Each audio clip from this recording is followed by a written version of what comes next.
Fala galera, beleza? Gutão na área. Passando aqui para a gente desenrolar um pouquinho sobre campo elétrico, beleza?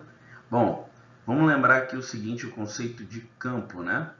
Todas as vezes na física que nós falamos da ideia de campo, é importante a gente pensar no contexto de perturbação.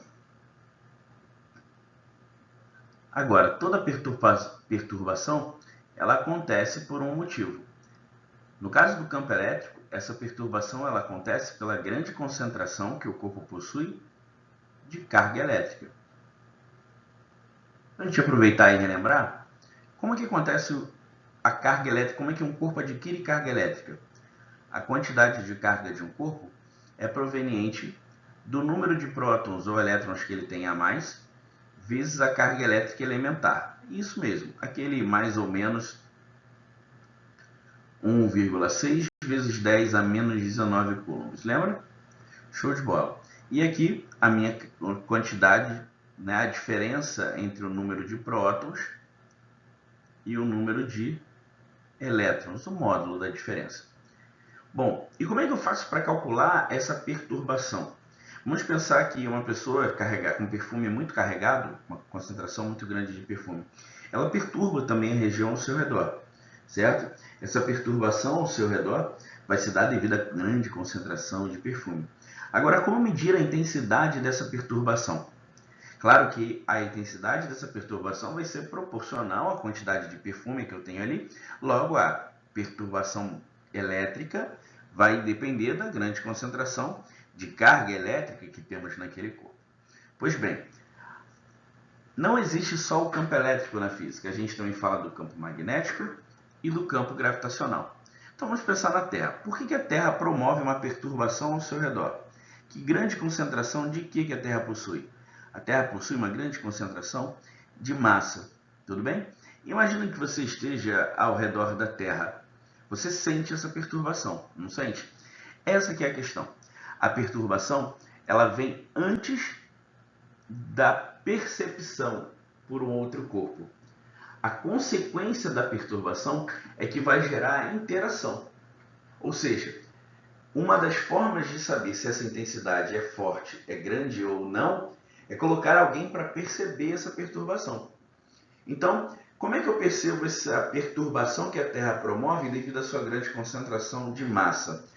No caso da Terra, essa perturbação ela é chamada de perturbação gravitacional. Tudo bem? Essa perturbação gravitacional é chamada de campo gravitacional ou simplesmente aceleração da gravidade. Tudo bem? É a mesma coisa. Agora, como é que eu sei se a perturbação aqui nesse ponto ela é grande, se aqui nesse ponto ela é maior, se aqui nesse ponto ela é maior? Como é que eu faço? A gente sabe que quanto mais próximo a perturbação é mais intensa. Quanto mais afastado, menor é a perturbação. Por isso que a gente vê os caras flutuando lá no espaço e tal. Então imagine que eu esteja ao redor da Terra. Tudo bem? Devido ao fato de eu também ter uma grande concentração de massa, porém menor que a da Terra, eu vou acabar sofrendo uma atração. Essa força de atração nós chamamos de força-peso ou força gravitacional. Então, veja, a perturbação se dá, eu poderia simbolizar aqui de roxo, talvez, a perturbação se dá ao redor de toda a Terra, devido à sua grande concentração de massa. Agora, ela existe independente de ter alguém para sentir essa perturbação ou não. Quando alguém sente essa perturbação, aí sim, nós vamos ter uma força de interação. E daí como é que a gente calcula essa força de interação? A gente lembra, né, uma fórmula bastante corriqueira na física, a gente vai calcular aqui que o peso, a força-peso, é igual à massa de quem sente a perturbação vezes a aceleração da gravidade. Tudo bem? Isso aqui é mais do que batido lá na nossa tão querida física. Show de bola? Beleza. Guto, como é que seria o modelo elétrico, então, para eu entender o campo elétrico? Porque aqui nós percebemos que o campo gravitacional nada mais é do que a medida da força-peso pela massa, né? A mesma equação. Pois bem, como é que a gente trabalha isso em termos de carga elétrica? A gente vai trabalhar da seguinte maneira. Imagine que nós temos aqui um corpo carregado e concentração de carga Q, tudo bem? Como é que eu faço para saber se a perturbação dele é forte, é fraca, é grande? Eu coloco alguém para sentir essa perturbação, certo? E aí na física esses caras vão ter nome. Assim como a Terra era geradora do campo, essa carga aqui nós vamos chamar de carga geradora do campo. E esse carinha pequenininho aqui a gente vai chamar de carga de prova, ou carga de teste, também vale. Tudo bem? Bom, vamos supor que esse cara sofre uma força de repulsão, tá? Ainda que fosse uma força de atração, como no esquema anterior, não tem problema. Como é que eu faria então para trabalhar esse modelo elétrico? Vamos pensar. Aqui eu tive a força, no meu caso aqui a minha força vai ser força elétrica, igual a propriedade da matéria que ligava a força gravitacional ao campo gravitacional. No meu caso aqui a propriedade é o fato dos caras terem carga, né? Essa carguinha de prova, vamos chamar ela de carguinha Qzinho, fazendo alusão ao que eu fiz aqui. Massa da Terra, mação, massa do Guto, massinha, por incrível que pareça. E aí eu vou ter uma carguinha de prova aqui, vezes o meu campo elétrico. Tudo bem? Veja que as fórmulas ficam exatamente no mesmo modelinho, no mesmo perfil. Logo, eu vou poder dizer então que o meu campo elétrico vai ser igual à força elétrica que alguém sofre sobre a carga desse alguém. Importante ressaltar isso, tá?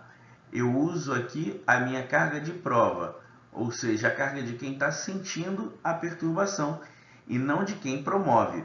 Você não calcula o peso de um corpo usando a massa da Terra, tá ok? Então vamos estar atento a isso. Bom, agora essa não é a única forma de calcular o meu campo elétrico, tá?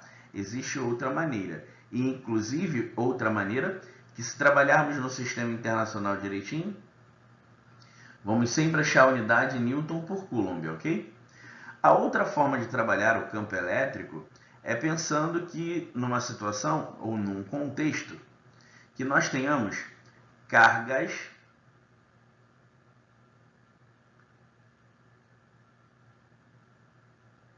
pontuais.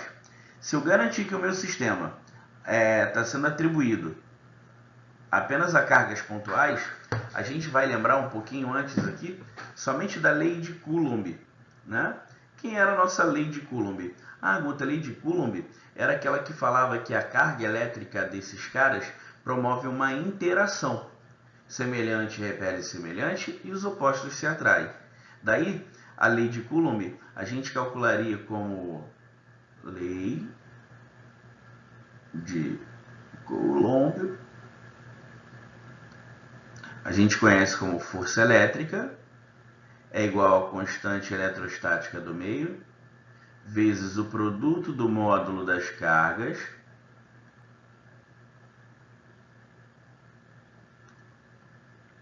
dividido pelo quadrado da distância.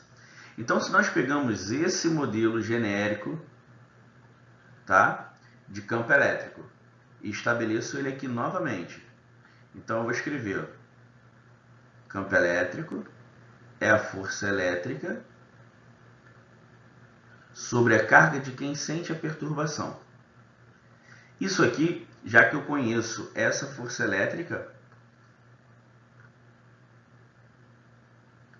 e essa força elétrica, eu posso simplesmente dizer então que o meu campo elétrico que está sendo gerado é a minha constante eletrostática vezes a carga geradora em módulo vezes a carga de prova em módulo, dividido pelo quadrado da distância, e isso tudo dividido pela minha carguinha de prova.